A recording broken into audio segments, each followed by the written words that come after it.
Tere! Selles videos räägime liitfunktsiooni tuletisest. Et seda mõista, peaksid juba enne teadma, mis on liitfunktsioon ja kuidas võtta tavalise funktsiooni tuletist. Tuletame igaks juhuks meelde. Olgu meil funktsioon y võrdub f kohal x, kus x on argument ja y on funktsiooni väärtus. Matemaatilise funktsiooniga on tegemist ainult siis, kui ühele argumendi väärtusele vastab üks funktsiooni väärtus, ehk ühe x-i korral saab arvutades ainult ühe y-i. Y võrdub f kohal x on kõige tavalisem tähistus, kuid tegelikult võib kasutada ükskõik mis tähti. Liitfunktsioon on selline funktsioon, mille korral ühe funktsiooni väärtus on teise funktsiooni argument. Näiteks y võrdub f kohal u on funktsiooni väärtus, kus u võrdub g kohal x on funktsiooni argument. Seega y võrdub f kohal g kohal x. Funktsiooni u võrdub g kohal x nimetatakse sisemiseks funktsiooniks. Y võrdub f kohal u aga välimiseks funktsiooniks. Funktsiooni tuletis on funktsiooni väärtuse muudu ja funktsiooni argumendi muudu jagatise piirväärtus, kui funktsiooni argumendi muut läheneb nullile. Tuletiste kirjutamisel kasutame selguse mõttes Leibnizi notatsiooni, sest selle abil on kerge näidata, mis muutuja järgi tuletist võetakse. Kui sa pole Leibnizi notatsiooniga tuttav, siis tea, et dy jagatud dx ei tähenda midagi muud kui y tuletis x järgi. dA jagatud db on a tuletis b järgi ja nii edasi. Kasutades sulgudes argumendiga tähistust, saab ka ülakomaga näidata, mis muutuja järgi tuletist võetakse. Näiteks f' sulgudes x tähistab f'i tuletist x järgi. Nüüd liigume edasi liitfunktsiooni tuletise juurde. Olgu meil liitfunktsioon y võrdub f kohal u, kus sisemine funktsioon u võrdub g kohal x. Seega y võrdub f kohal g kohal x. Kui võtame liitfunktsiooni tuletise sisemise funktsiooni argumendi ehk x järgi, tuleb välimise funktsiooni tuletis sisemise funktsiooni u järgi ja sisemise funktsiooni tuletis x järgi omavahel korrutada. Ehk f' sulgudes x võrdub f' u korda g' x. Järgnevalt esitame range matemaatilise tõestuse, et see on tõsi. Kui sulle meeldib asjade kallal ise pusida, võid video pausile panna ja proovida valemit tõestada.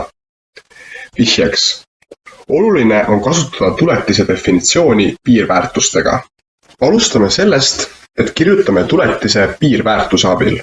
See on siis delta y jagatud delta x'i piirväärtus, kui delta x läheneb nullile. Laiendame murdu delta u-ga ja tõstame liikmete järjekorda natuke ümber. Kuna piirväärtust saab leida igast tegurist eraldi, võime selle kirjutada lahti 2 piirväärtuseks. Nüüd saame teha kavala matemaatilise võtte. Võime öelda, et kuna funktsiooni u argument on x, sest u võrdub g kohal x, siis kui delta x läheneb nullile, läheneb ka delta u nullile. Saame seda tõestada järgnevalt. Seega võime esimeses piirväärtuses delta x'i asendada delta u-ga.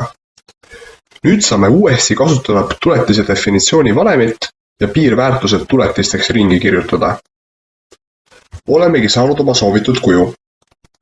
Et kinnistada liitfunktsiooni tuletise võtet, tuleb ülesandeid läbi lahendada. Proovi alguses ise. Pane video pausile, kirjuta ekraanil olev funktsioon lahti 2 funktsioonina, võta õiged tuletised ja korruta need. Hästi. Lahendame selle ülesande ka koos sammhaaval läbi. Kui meil on funktsioon y võrdub x4 plus 5 kuubis, siis saame võtta selle tuletise 2 viisil. Esimene võimalus on sulud avada ja siis saame võtta tuletise juba tavalisest astmefunktsioonist. Aga see on üpriski tülikas.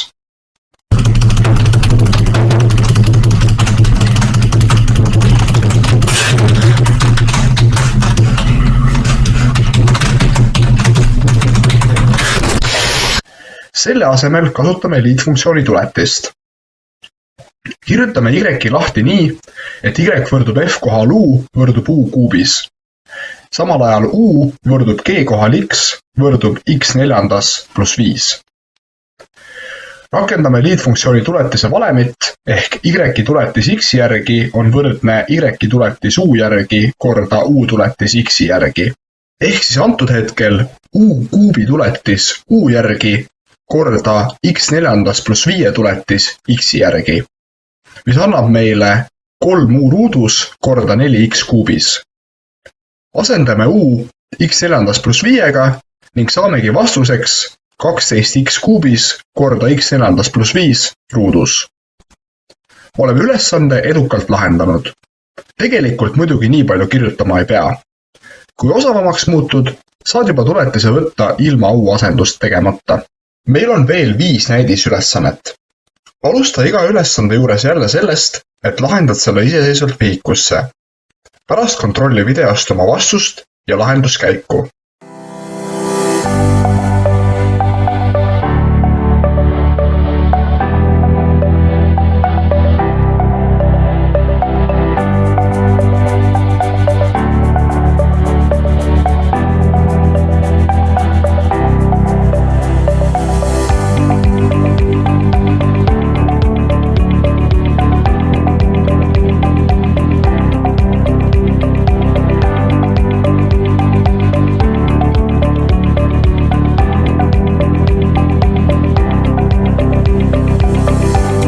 Kui lahendasid kõik need ülesanded õigesti ära, siis oled juba liitfunktsiooni tuletise proff. Tubli!